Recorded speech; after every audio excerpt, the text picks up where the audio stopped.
name is Lori Latola. I'm a history professor at Montgomery College. And I guess at the moment I would describe my political idea as very left-wing democratic, as of right now. Has that changed over the last significantly few years? Okay. Significantly, yes. Okay. What caused that change? Basically disappointment with the Bush administration and what had happened, and the fact that we saw in our own lives our income buying less and less and not going up enough, and just the corruption and the wars and all that kind of stuff.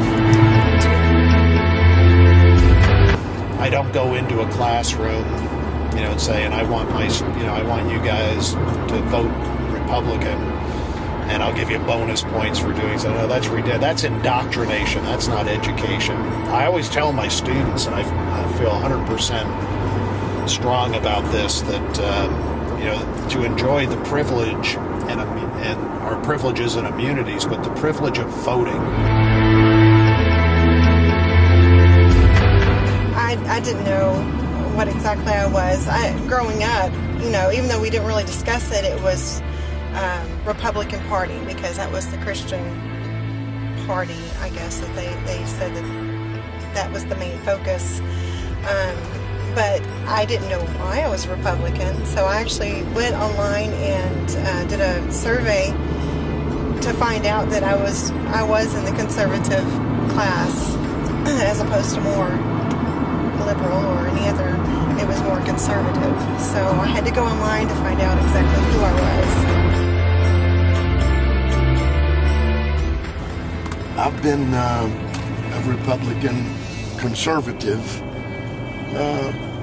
about 30 years after Jimmy Carter left office. I was born and raised a staunch Democrat, and my father and family always told me that the Democrats were for the poor and the middle class, and I found that just not to be true. If you describe yourself as a left-wing Democrat, do you feel lonely here in Texas? Yes. Oh my gosh, yes. All my friends are Republicans. Well, actually not all of them. A lot of educators, I notice, are going to be Democrats. But most of my friends are Republicans, so we don't discuss politics at all.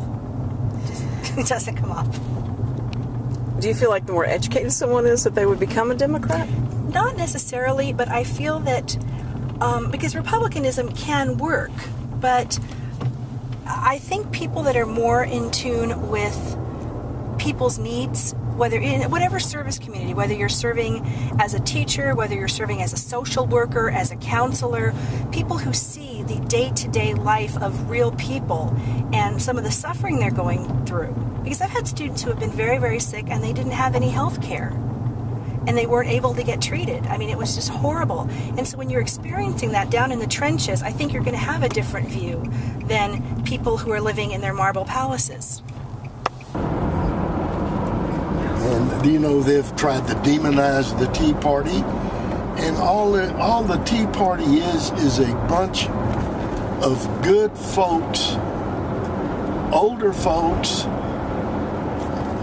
black, white, Hispanic, you name it. It's a cross-section, Asian people that are just tired of being taxed to death. But they always say that the apathy that goes to the youth of getting out and voting, do you think that's still true, or do you think that's changed? Yes, even though the youth vote certainly worked to the favor of Barack Obama in being elected president in 2008. He had other voting groups that were voting for him, and I can't say that I was overly enthused by the Republican ticket, McCain, Palin, but I mean, the youth vote got out, and of course now you see that the independent voters, the younger voters kind of forgot that they had to go back and vote again in 2010, and as a result, it was lights out for the Democrats in the midterm elections running for re-election.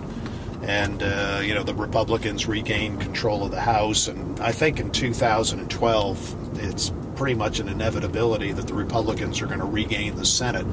And then in terms of what happens with Obama getting a second term, I wouldn't bet on it, but I wouldn't bet against it, but I wouldn't bet on it either. Now, this presidential election coming up, have you decided who you'd like to vote for yet? Well,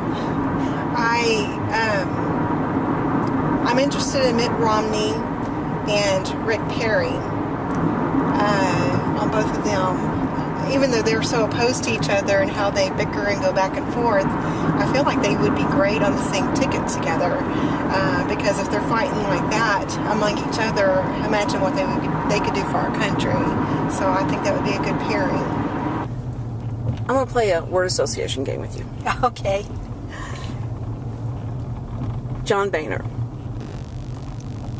You want to tell me what comes to mind? Yes, first word goes. Conservative. Newt Gingrich. Old.